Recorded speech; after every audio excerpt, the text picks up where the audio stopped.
Let's go to Blackboard. Let me actually share my screen with you before we do that. And let's pull up the PowerPoint presentation for the chapter.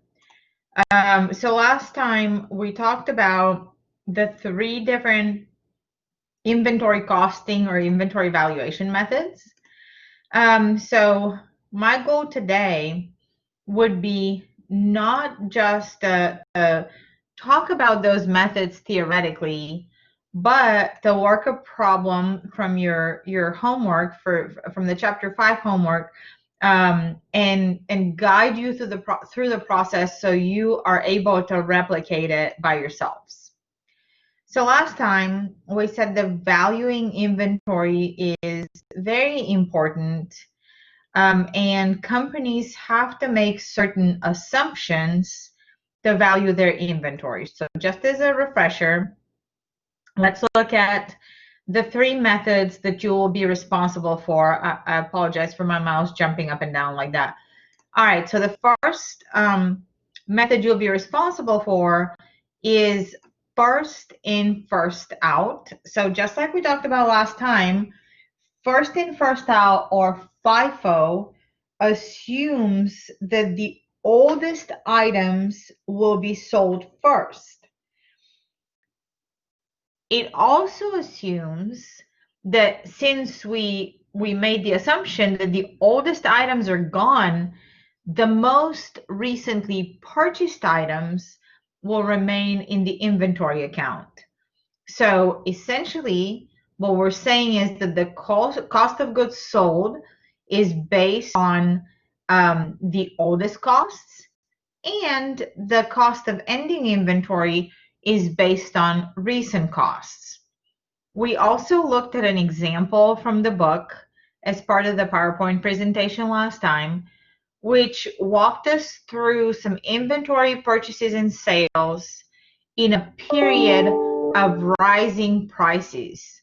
So in a period of rising prices, this is the example we did last time, you can see how the cost of inventory goes up as we move through time. The implication of first in, first out is that because cost of goods sold is based on the oldest costs, in a period of rising prices, the oldest costs are the lowest, so cost of goods sold will be the lowest. Consequently, the value of ending inventory will be the highest in a period of rising prices, inventory costs, because the most recent ones are the highest. We also looked at last in, first out, and we said that last in, first out bases the cost of goods sold on the most recent costs because we made the assumption that the most currently purchased items are the items we sell first. If that's the assumption we make, we're also assuming that the ending inventory is made up of units that the company purchased first. Therefore, the ending inventory shows the oldest inventory costs. So in a period, again, this is the same example we did last time, in a period of rising inventory costs, then under Lifo, we will report the highest cost of goods sold and the lowest ending inventory. So what we're going to do today is we'll go to Connect, and we will pull up your homework for chapter 5. So McGraw-Hill Connect, we're looking at problem 3 on your homework. This is the problem focusing on the Hemming Company. So here is your student view on Connect. Here's chapter 5. Again, I already recorded a few problems that cover the in-class practice assignment. So now we're just going to the homework problem. Let me make myself perfectly clear here. I am not doing your homework for you. I am just trying to facilitate the process because I happen to think that chapter 5 is one of the most challenging chapters. So I strongly encourage you after today's lecture to not to go and plug in numbers in the homework problem, but rather take your time, try to rationalize the ideas that we're going to cover today. Try to think through and apply the concepts that we're talking about. All right, so we're going to this problem, the Hemming Company. The Hemming Company reported the following current year purchases and sales for its only product. So in addition to the Lifo, FIFO, and weighted average inventory computations, I will be showing you some other things too. So when you look at the data table over here, you can see that the company had beginning inventory of 200 units. They acquired those units at a cost of $10. Now, my first question to you would be, if you look at the purchases, strictly the purchases that this company had, look at March 14, for example. They have another purchase. Now they're buying 350 units at $15. They have another purchase on July 30th down here. Now they're adding more units, but at $20, and their last purchase is at $25. Is this a period of rising inventory costs, or is this a period of declining inventory costs? What do you guys think? Let's see. So Emily says rising, and Emily, you are absolutely correct. This is a period of rising inventory costs. Could I give you a period of declining inventory costs? Absolutely. Maybe on the exam or maybe another homework problem will illustrate a period of declining inventory costs. Are you going to be startled and not know what to do with it? Absolutely not, because FIFO, LIFO, and the average cost method work exactly the same way in a period of rising or a period of declining inventory costs. What's different under each assumption, declining or rising, is the value, is the dollar amount for cost of goods sold and for ending inventory balance. All right, so you're given the beginning inventory plus all the purchases. Remember that I'm going to switch over here. I'll share my whiteboard with you real quick. So remember the beginning balance of the inventory account plus all purchases gives us the cost of goods available for sale. So the beginning balance plus all inventory purchases gives us the cost of goods available for sale. So if the question is, I'm going to go ahead and erase this real quick. If the question is, what is Hemming's company cost of goods available for sale, then you take the beginning inventory or the two. So here's a I'm not sure if you can see my screen, but the beginning inventory is $2,000. The first purchase on March 14th is $5,250. Then we have the second purchase at $9,000. We have the last purchase at $2,500. So when you add these numbers, the 2,000, 5,200, 9,000, and 2,500, the sum of all of these numbers, 18,750, is what we call the cost of goods available. This is everything that the company has available to sell to their customers. All right, so I'm going to go back to my screen. Hopefully you guys are back with me, or Hill. Here is the $18,750, which is the cost of goods available. We also know that the company sold some units. So on January 10th, March 15th, and October 5th, they sold 880 units combined. So they had 1,100 units available. They sold 880 units. The difference between the two will be what's left in ending inventory. So every time you're working problems like these, you need to understand these numbers.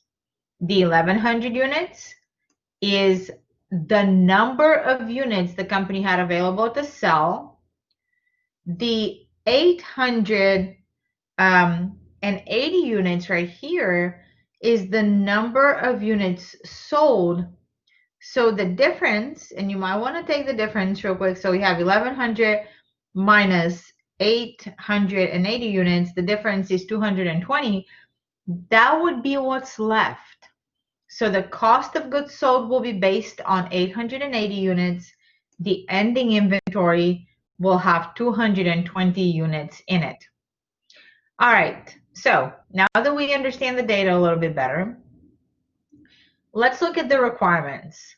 We need to figure out the costs assigned to ending inventory and cost of goods sold under FIFO, LIFO, and then we need to compute the the gross margin for FIFO and LIFO, which is actually pretty simple. So how are we going to approach this problem? Well, first and foremost, we're going to think about what FIFO is. Under FIFO, which is the first requirement, we assume that the first units sold are the first units purchased. Well, the first units purchased obviously are the ones here. Look at my cursor. Those are the units in beginning inventory balance. So the units on January 1st, they came from the ending balance of the previous period or December 31st. All right, so we're going to be toggling between the data table up above and this table here that we have to fill out. So you need to take these problems very slowly, and you need to just think about what's happening. In this case, so on January 1st, we have already accounted for the beginning balance. That's already there. If I look at January 10th, the company sells 100 units at $40. So on January 10th, I'm going to come under here, under the cost of goods sold. I'll take the $150 units, and then I'll multiply them by the $10 unit cost, because look at this. We don't have any other purchases. All we have available is the $200 in beginning inventory. Now, let me ask you a question. If we had 200 to begin with, and we sold 150, how many units do we have available at the end of the day on January 10th? And the answer is, let's see, Emily says 50, which is absolutely correct. So here's the 50 units. At the end of the day, after the sale of 150 units, we have 50 available. This is not complicated at all, because remember, the only units we have available for sale are the ones from the beginning inventory. Now, it's March 14th. What happens on March 14th? The company purchases 350 units. So I'm going to come over here and I'll look at the cost of goods purchased. The company purchases 350 units. Sorry, I already forgot the price, at $15. We are in a period of rising prices. So here's the $15. 150 units at $15 will be transferred over here. So in the inventory balance, we have the 50 units remaining from up here, and then we have another 350 units from the purchase on March 14th. Under the perpetual inventory system, which is what you guys are learning how to do, records are updated daily. That's the reason why when there's a sale, we take the inventory units out. When there is a purchase, we put the inventory units and their respective cost in the inventory balance. All right, so at the end of the day, on March 14th, what's available for sale is the 50 units from the beginning balance and the additional 350. And you guys can see how I'm updating. Actually, McGraw-Hill is updating the inventory cost for you, so you don't have to do all that typing, which, believe me, it's actually really nice. All right, so on March 15th, let's see what happens on March 15th. If I scroll up here, on March 15th, the company is selling units. So they're selling 300 units. All right. So on March 15th, they're selling 300 units. But which ones are they? So under the FIFO assumption, we assume that we'll sell the oldest units first. So I'm making the assumption that the oldest units are gone. See, all of these I'm assuming are sold. But remember last time I told you the accounting and physical flow of inventory may differ. I'm making an assumption from an accounting perspective. Those units may or may not be physically sold. All right, so if I'm making the assumption that the first units purchased are the first ones to be sold, then the 50 units are the first ones to be sold. Now, remember though that on March 15th, they sold 300 units, not just 50. So the rest, 250, will come from the purchase on March 14th. That being said, if I assume FIFO, then this tells me that I have no units left from the oldest units, and I have 100 units, oops, not 10, 100 left from that first purchase. If you guys have any questions, don't hesitate. Just stop me and I'll be happy to discuss this with you. On July 30th, so if we go up here, we'll see that July 30th is another purchase of 450 units. This time, we're buying the units for $20. This again tells us that we're in a period of rising inventory costs. In the ending inventory balance, we'll have nothing left from the beginning balance, zero. You might actually want to leave this blank. Sometimes Connect will take points off if you type a zero and it wants you to leave it blank. But I wanted you to see that there's nothing left from the beginning inventory. Now, I need to look up here, up above, where it says March 15. I know that there is 100 units left from the previous purchases. Now we're adding another 450 units at $20. Okay, next, on October 5th, this is when the company is selling more units. Now let's scroll up here and see how many units are sold on October 5th. There is 430 units sold. So the 430 units, 100 of them will come from the inventory purchased earlier. Another 330 will come from the newest inventory units because, again, the assumption is the first units purchased will be the first ones to be sold. As far as the ending balance, there is nothing left from, and okay, let's do this correctly. I've been typing the zero, but let's just leave it blank. There's nothing left in this category. This was the beginning balance. We assume that everything from the first purchase was sold. So the only thing left in inventory will be 120 units from the latest purchase. On October 26th, again, there's a purchase here. They buy 100 units at $25. So on October 26th, we'll just add 100 units at $25, and then we'll just transfer it over here. We know that there is 120 units left from before. Now we're adding 100 units at $25. So because Connect has been adding up our numbers as we moved along, we know that for the period, look at this up here, cost of goods sold for the period is 13,850, and what's in ending inventory balance is 4,900. Why do we have to make assumptions like that? Because most publicly traded corporations that deal with merchandise, purchases, and sales are huge. They're insanely large.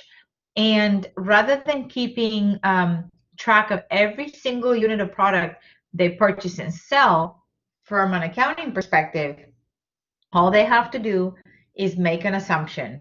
So our assumption here was perpetual inventory system FIFO. The next assumption that we're gonna, well, first let's see what's gonna happen if we check our work. Hold on just a second, I'm working problems real time. So there you go. So we are ready to move forward. Could you explain how you got the 100 in ending inventory on March 15th? Okay, so hold on just a second. March 15th, the 100 units. All right, so because the assumption that we're making is first in, first out. Okay, so on, I'm start with the, I am going to start with the first date. You asked me about March 15th first. So on March 15th, I want you to look at March 14th first. Up here, see how we have available 50 units at $10. This comes from the beginning balance. So you really need to look at January 1st. We started with 200 units, sold 50. Now we have 50 left. We're adding to that 350 units that were bought on March 14th. So you need to look at March 14th, understand what happens on March 15th. So on March 14th, we have 50 units from the beginning balance. We have the 350 units purchased. This right here is what the company has available. Now think about the assumption we're making.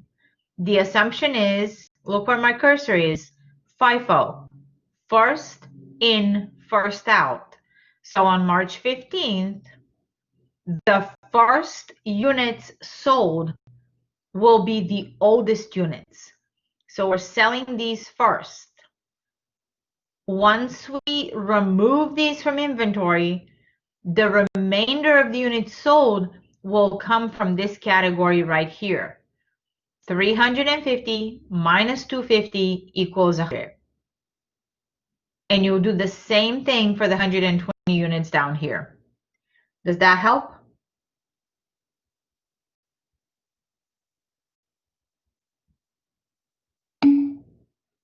All right. Okay, so let's look at, do you guys have any other questions about FIFO? Okay, so let's look at Lifo. Lifo is another assumption. So you should never get the same answer for Lifo and FIFO. We're assuming different things. We're working with the same information, but this time, so I'm just going to go to the second requirement. This time, we're assuming that that the company uses the last in, first out method. Okay. So let's see what the assumption is. Last in, first out. January 1st, right here. Our beginning balance is 200 units at $10. This doesn't change. On January 10th, the company sells 150 units. I'm sorry, I need to return to the question. The company sells 150 units. So that's the same thing. 150 units, where they from? They come from the beginning balance. So they cost $10 a piece. Now, if we had 200 and sold 150, now we only have $50 left in our inventory balance. Nothing to it. These steps are exactly the same. Okay. On March 14th, the purchase is exactly the same. We have 350 units. The company pays $15 for those units. So now in ending inventory, we have 50 units from the beginning balance up here. We're just transferring it, moving it to March 14. And then we have another 350 at $50. This here is what the company has available for sale. Now, on March 15th, we are selling $350. Remember, the assumption is last in, first out. So I'm sorry, I need to look at the March 15 numbers. So they sell actually 300 units. Okay, so last in, first out. Look at March 15th. What you have available to sell is 50 units from the beginning inventory, 350 from the latest purchase. If the assumption is last in, first out, then all 300 units will come out of the latest purchase. The assumption determines what units are sold and what units remain. If we sold 300 units out of the 350, then 50 remain from the beginning balance and 50 remain from that latest purchase. On July 30th, the company buys 450 units at $20. This is exactly the same as the problem we worked before. So in the ending balance, what's available is these units here, 50 from the beginning balance, 50 from the first purchase, and 450 from the latest purchase. On October 5th, now the company is selling, let's see how many units. On October 5th, the company is selling 430 units. So the assumption again is last in, first out. We have exactly 450 units available here. So the first unit sold will be the last units purchased. And that would be, oh, I'm sorry. It would be 430 units, not 450. That would be the cost of goods sold that day. What we have left is the oldest units, 50 from the beginning balance, 50 from here, and 20 from the last purchase. On October 26th, the company buys, let's see how much. October 26th, they buy 100 units at 25.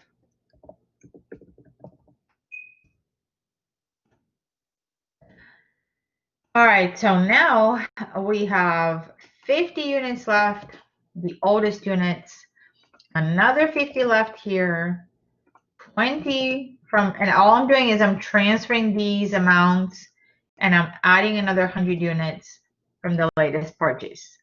So if I look at my cost of goods sold and the ending inventory, I can immediately tell that we are in a period of rising prices because let's go to the first requirement. Look at the cost of goods here, $13,850 in a period of rising prices. Cost of goods sold will be the lowest under FIFO. Now let's look at LIFO. LIFO, it's 14,600. This tells me that we did our work correctly. Cost of goods sold is the highest under LIFO in a period of rising prices, and then inventory is the lowest under LIFO in a period of rising prices.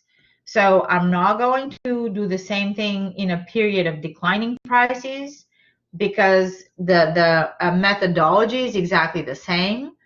So you guys will just have to replicate it. All right, so let's look at the third requirement. Let's compute the gross margin. So last time we talked about how, let me share my whiteboard with you. Merchandisers prepare what's called the multiple step income statement. So you have sales revenues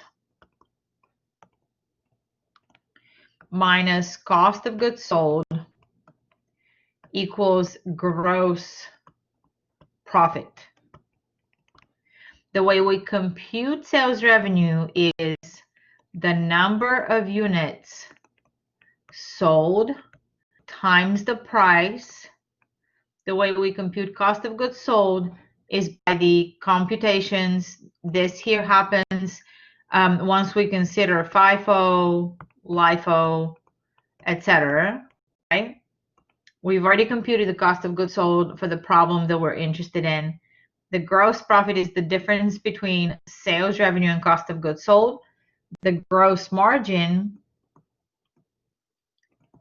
is gross profit divided by sales revenue.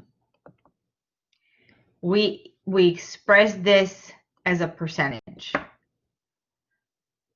So once you guys are done taking notes, we're going to go ahead and look at the LIFO FIFO gross margin. So the first thing I'm going to do is, I don't know if you remember from the problem. Let me just show you.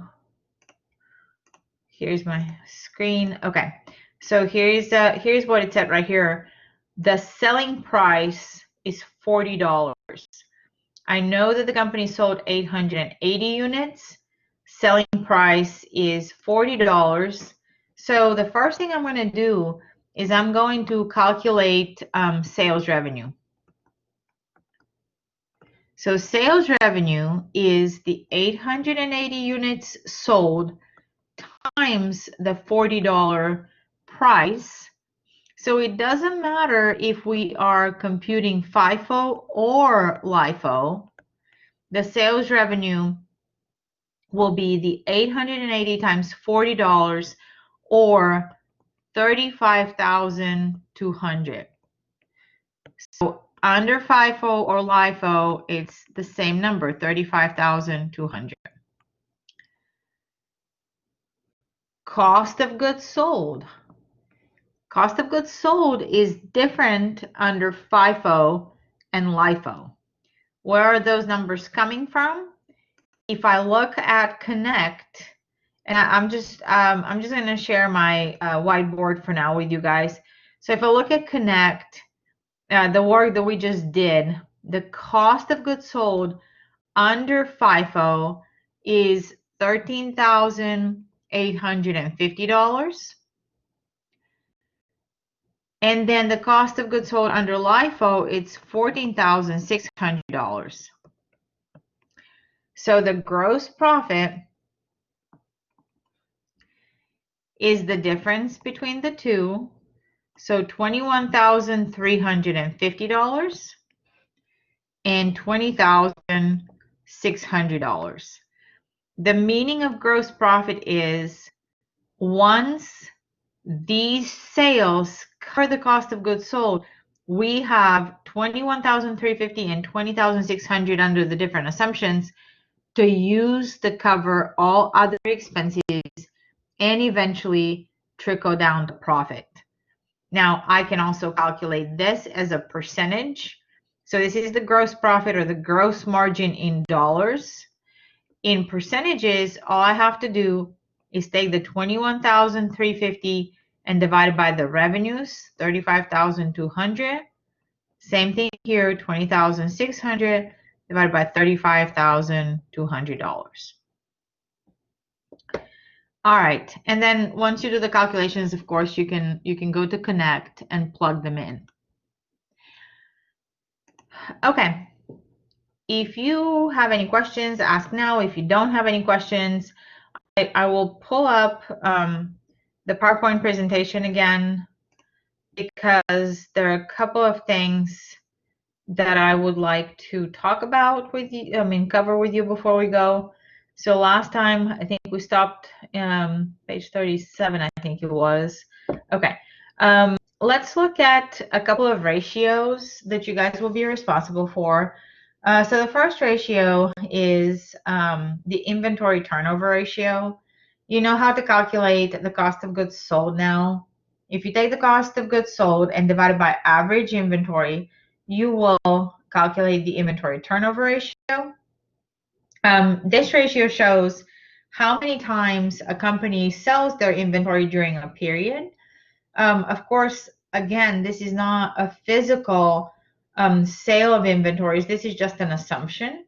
So the higher this number is, the better, because it means that within the period, the company is able to sell more and more inventories. If we, sorry about that. If we, if it, I'm so sorry. I don't know what's going on with my mouse. Okay, here we go.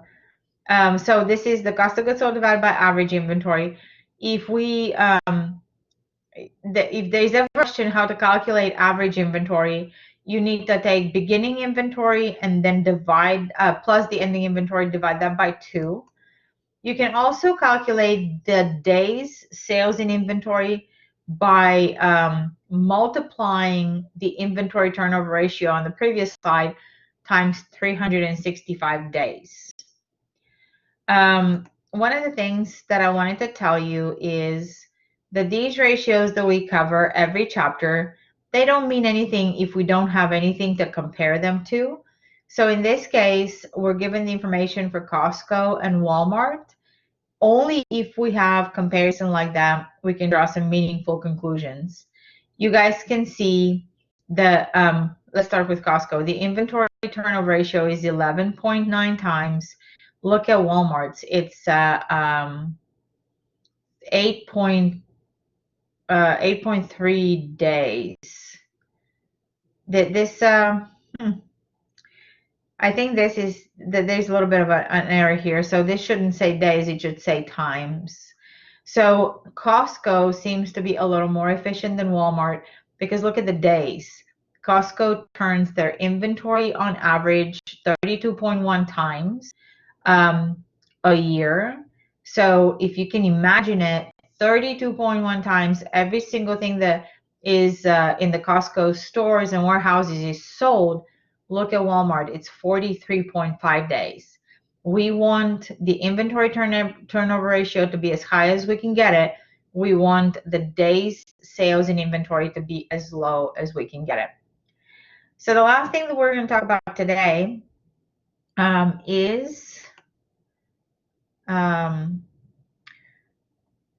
just looking at the importance of choice of inventory valuation method. You already saw what happens in a period of increasing prices. If the company chooses FIFO, then the cost of goods sold will be the lowest. If the company chooses LIFO, then the cost of goods sold will be the highest. So under FIFO, the net income will be highest, so every company wants to appear more profitable. Why would they ever use LIFO? Because under LIFO, the company will pay a lot less in tax, look at the tax expense line, than they would under any other inventory valuation method.